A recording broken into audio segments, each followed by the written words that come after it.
பாவக்காய் வச்சு இந்த அளவுக்கு டேஸ்ட்டாக நீங்கள் செஞ்சு சாப்பிட்டு இருக்கவே மாட்டீங்க. ரொம்ப ரொம்ப டேஸ்டியாக இருக்குங்க. இது எப்படி பண்ணுறது அப்படின்னு உங்களுக்கு தெரிஞ்சிச்சுன்னா, எங்கே பார்த்தாலும் இனி பாவக்காவை விடவே மாட்டீங்க. செஞ்சு வச்சுட்டு அப்படியே திரும்பி பார்க்குறதுக்குள்ள சட்டு சட்டுன்னு காலி ஆகிட்டே இருக்கும். பாவக்காய்னாவே எல்லாரும் ரொம்ப வெறுத்து ஒதுக்கக்கூடிய ஒரு காய் அப்படின்னு தான் சொல்லலாம். ஆனால் இருக்கக்கூடிய காய்கறிகள்லேயே அதிகப்படியான சத்துக்கள் நிறைந்தது இந்த பாவக்காய் தான். இப்போ நம்ம இதுக்காக 2 பாவக்காய் எடுத்து வச்சுக்கலாம். இந்த 2 பாவக்காவுமே கொஞ்சம் விளைச்சி போன பாவக்காய் இருக்கிறதால உள்ளே இருக்கக்கூடிய விதைகளை நான் அப்படியே எடுத்துக்கிறேன்.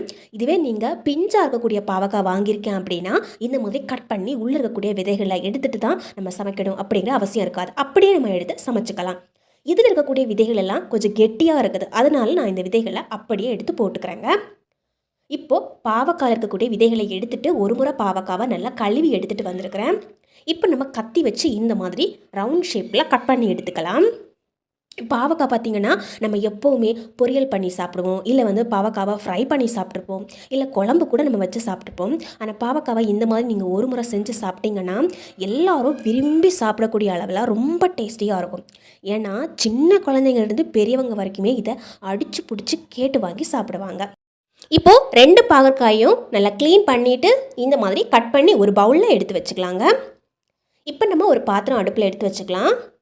நம்ம கட் பண்ணி வச்சுக்கக்கூடிய இந்த பாவக்காய் எல்லாத்தையும் இதில் நம்ம சேர்த்துக்கலாங்க. பாவக்காய் கசப்படிக்குது அப்படிங்கிற ஒரே காரணத்துக்காக வீட்டில் இருக்கக்கூடிய பெரியவங்க கூட நிறைய பேர் பாவக்காவை ஒதுக்கி வச்சுடுவாங்க. ஆனால் இந்த மாதிரி செஞ்சு நீங்கள் கொடுத்து பாருங்கள். அடுத்த முறை காய் வாங்கும்போது நிச்சயமாக பாகக்காயில் 2 கிலோ எக்ஸ்ட்ரா தான் வாங்கிட்டு வருவாங்க. இதில் கொஞ்சமாக மஞ்சள் தூள் சேர்த்துட்டு தேவையான அளவுக்கு உப்பு சேர்த்துட்டு ஒரு 1/4 டம்ளர் அளவுக்கு மட்டும் தண்ணி சேர்த்துக்கிறேன். அதிகமாக நம்ம அதில் தண்ணி சேர்த்துக்கக்கூடாது. ஒரு 1/4 டம்ளர் அளவுக்கு தண்ணி சேர்த்துட்டு எல்லாத்தையும் ஒரு முறை நல்லா மிக்ஸ் பண்ணி விட்டுக்கலாம். இப்போ நம்ம கடாயை க்ளோஸ் பண்ணி விட்டுடலாங்க. பாவக்காய் நல்லா கொதி வந்து ஒரு 2 நிமிஷம் ஆனதுக்கப்புறமா ஒரு முறை ஓப்பன் பண்ணி எல்லாத்தையும் ஒரு முறை மிக்ஸ் பண்ணி விட்டுருங்க. அப்போ சீக்கிரமாக வெந்துடும். இப்போ நான் பாவக்காய் வச்சு 5 நிமிஷம் ஆயிடுச்சு. இப்போ நம்ம ஓப்பன் பண்ணி பார்த்தோன்னா பாவக்காய் இந்த அளவுக்கு நல்லா சூப்பராக வெந்திருக்குது பாருங்கள். இப்போ நம்ம ஒரு மிக்ஸி ஜார் எடுத்துக்கலாங்க. நம்ம வேக வச்சுருக்கக்கூடிய இந்த பாவக்காய் எல்லாத்தையும் இதில் இப்படியே ஒவ்வொரு கரண்டியாக எடுத்து போட்டுக்கலாம். உங்களுக்கு டைம் இருந்தால் ஆற வச்சு கூட செஞ்சுக்கலாம். நான் இன்றைக்கி வேக வச்சு அப்படியே தான் இதை செஞ்சுக்கிறேன். லைட்டாக சூடாக இருந்தாலும் பரவாயில்ல. இப்போ நம்ம எல்லாத்தையும் எடுத்து போட்டதுக்கு அப்புறமா அந்த கடாயில் பார்க்கும்போது கொஞ்சம் தண்ணி தான் மிஞ்சி இருக்கும். கொஞ்சம் மிஞ்சி இருக்கிற தண்ணியை நம்ம அப்படியே இதில் சேர்த்துக்கலாங்க. இப்போ நம்ம இதில் ஒரே ஒரு பெரிய வெங்காயம் கட் பண்ணி எடுத்துகிட்டு வந்திருக்கிறேன், அதையும் இதில் சேர்த்துக்கிறேன். இதில் நீங்கள் சின்ன வெங்காயம் கூட சேர்த்துக்கலாம். அப்படி நீங்கள் சின்ன வெங்காயம் சேர்த்திங்கன்னா 10 வெங்காயம் வரைக்கும் கூட சேர்த்துக்கலாம். டேஸ்ட்டு ரொம்ப அருமையாக இருக்கும். இப்போது 2 வரமிளகா சேர்த்துக்கிறேன். நான் சேர்த்துக்கக்கூடிய வரமிளகா நல்லா காரமாக இருக்குது, அதனால் 2 சேர்த்துக்கிறேன். ஒரு 10லேருந்து 15 பூண்டு சேர்த்துக்கலாம். இப்போ நம்ம இதில் ஏற்கனவே கொஞ்சம் தண்ணி சேர்த்துருக்குறோம். அரைக்கும் போது கொஞ்சம் தண்ணி தேவைப்படும். ஒரு 2 ஸ்பூன் அளவுக்கு மட்டும் தண்ணி சேர்த்துட்டு இந்த மாதிரி பேஸ்ட்டை அரைச்சி எடுத்துகிட்டு வந்துக்கலாங்க. ஏற்கனவே நான் யூஸ் பண்ணிக்கக்கூடிய அதே கடாய் தான் யூஸ் பண்ணுறேன். இப்போ அதே கடாயில் நம்ம அரைச்சிட்டு வந்திருக்கக்கூடிய இந்த பேஸ்ட்டை எல்லாத்தையும் இதில் அப்படியே நம்ம எடுத்து போட்டுக்கலாம். இதில் அரைக்கும் போது பார்த்திங்கன்னா ஸ்பூன் வச்சு நல்லா ஒரு முறை கிளறி விட்டு அரைச்சிக்கோங்க. அப்போ தான் கொஞ்சம் கூட தொக்கு இல்லாமல் நமக்கு அரைச்சி கிடைக்கும். ஏற்கனவே நம்ம பாவக்காய் வேக வைக்கும்போது கொஞ்சம் உப்பு சேர்த்துருந்தோம். இப்போ மறுபடியும் நான் ஒரு 1/2 ஸ்பூன் அளவுக்கு உப்பு சேர்த்துக்கிறேன். 1/2 கப் அளவுக்கு அரிசி மாவு சேர்த்துக்கிறேன். அதே கப்பில் 1/2 கப் அளவுக்கு கடலை மாவு சேர்த்துக்கிறேங்க. நான் இப்போ யூஸ் பண்ணிக்கக்கூடிய இந்த அரிசி மாவு பார்த்திங்கன்னா கடையிலேருந்து வாங்கியிருக்கக்கூடிய அரிசி மாவு தான். இப்போ கை வச்சு ஒரு முறை இந்த மாதிரி நல்லா பிசைஞ்சு விட்டுக்கலாம். ஏற்கனவே நம்ம இதுக்கு தேவையான அளவுக்கு காரம் சேர்த்துருந்தோம்.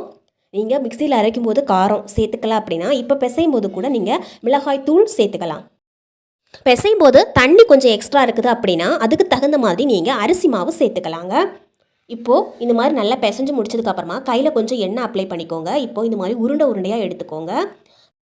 கையில் எண்ணெய் அப்ளை பண்ணிவிட்டு எடுக்கும்போது கொஞ்சம் கூட கையில் ஒட்டாமல் வரும் பாருங்கள். இந்த மாதிரி உருண்டை பிடிச்சி வச்சோம் அப்படின்னா நமக்கு செய்யும்போது ரொம்ப ஈஸியாக இருக்கும்.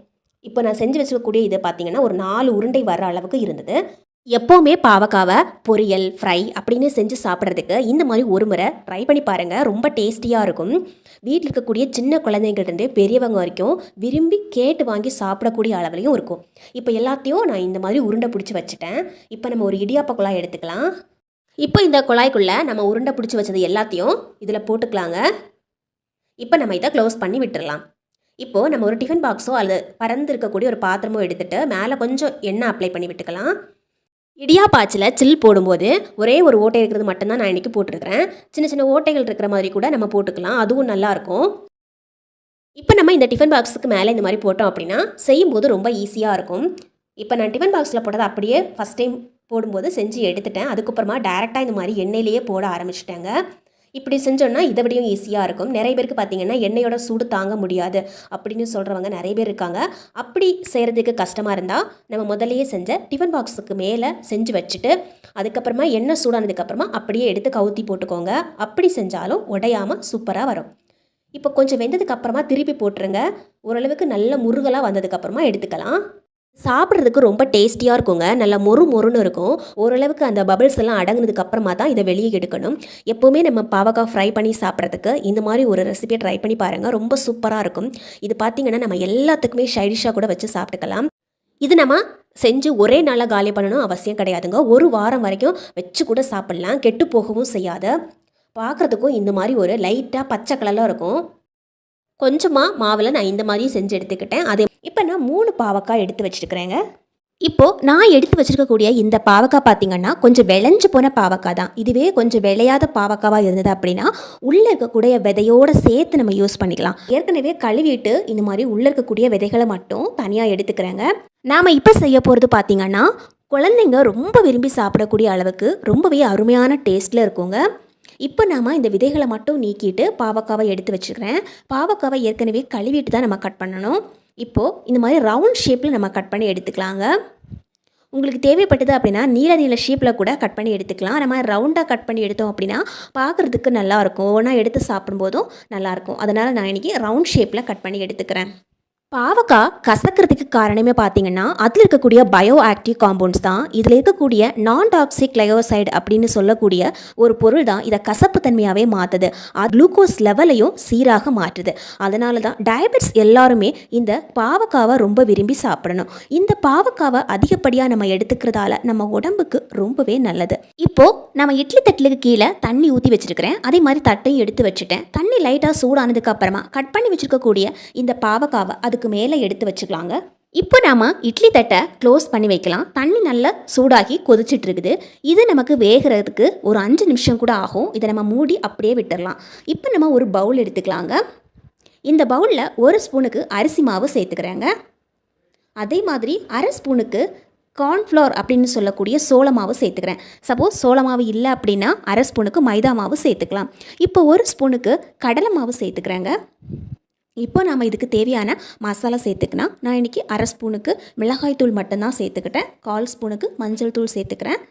தேவையான அளவுக்கு உப்பு சேர்த்துட்டு இதை நல்லா மிக்ஸ் பண்ணி எடுத்துக்கலாங்க. நாம் இதில் தண்ணி எதுவுமே சேர்க்கலை. முதல்ல இந்த மாதிரி நல்லா மிக்ஸ் பண்ணி எடுத்துக்கணும். அவ்வளோதான். இப்போ நம்ம வேக வச்சுருக்கக்கூடிய பாவக்காய் வெந்துச்சா அப்படின்னு பார்க்கலாம். வச்சு ஒரு 5 நிமிஷம் ஆயிடுச்சு. ஓப்பன் பண்ணி பார்க்கும்போது நல்லாவே வெந்திருக்கு. நம்ம பார்க்கும்போது பாவக்காவோட நிறமும் நல்லா சேஞ்ச் ஆகிருக்கும். இப்போது நல்லா வெந்திருக்கக்கூடிய இந்த பாவக்காவை இதில் எடுத்து போட்டுக்கலாங்க. பாவக்காய் இந்த மாதிரி வேக வைக்கிறதால சத்துக்கள் எல்லாம் போயிடுமோ அப்படின்னு கவலைப்படவே தேவையில்லை. இப்படி நம்ம வேக வச்சு செய்கிறதால பாவக்காயில் இருக்கக்கூடிய சத்துக்கள் எதுவுமே வீணாகாது. அது இருக்கக்கூடிய தண்ணி கொஞ்சம் கூட வேஸ்ட் ஆகாமல் அப்படியே நமக்கு கிடைக்குங்க. இப்போது நம்ம இதில் உப்பெல்லாம் ஏற்கனவே சேர்த்துருக்குறோம். அதனால் இந்த மாவில் ஒரு முறை நல்லா மிக்ஸ் பண்ணி எடுத்துக்கலாங்க. மிக்ஸ் பண்ணிவிட்டு நம்ம செக் பண்ணிக்கலாம் உப்பு கரெக்டாக இருக்கா, காரம் கரெக்டாக இருக்கா அப்படின்னு. இன்னும் உங்களுக்கு தேவைப்பட்டு அப்படின்னா நீங்கள் கரம் மசாலா கூட 1/4 ஸ்பூனுக்கு சேர்த்துக்கலாம். நான் இன்றைக்கி கரம் மசாலா சேர்த்துக்கலை. இப்போது மிக்ஸ் பண்ணிவிட்டு நம்ம தண்ணி தன்மை கொஞ்சம் கம்மியாக இருக்குது அப்படின்னு ஃபீல் பண்ணுறோம் அப்படின்னா லைட்டாக தெளிச்சு விடணும். 1 ஸ்பூனுக்கு எடுத்து அது மாதிரி தெளித்து விட்டாவே போதும். அதுக்கப்புறம் நல்லா மிக்ஸ் பண்ணி எடுத்துக்கலாங்க. இப்போ நம்ம அடுப்பில் எண்ணெய் காய வச்சுக்கிறோம். பாவக்காவை நம்ம வேக வச்சு இந்த மாதிரி செய்கிறதால நல்ல கிறிஸ்பியாக இருக்கும், நல்ல டேஸ்டியாக இருக்கும். அதில் இருக்கக்கூடிய கசப்புத்தன்மை எல்லாம் போய் சாப்பிட்றதுக்கு ரொம்ப டேஸ்டியாக இருக்கும்.